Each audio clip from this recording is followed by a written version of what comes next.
During my first term, we had one of the worst hurricanes ever in Texas and the Gulf. And the bravery that you displayed was incredible. You saved thousands. I think the number was 17,000 lives you saved.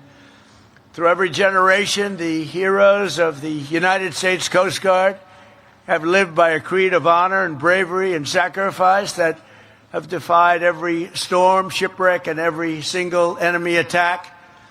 In the hour of need, our Coast Guard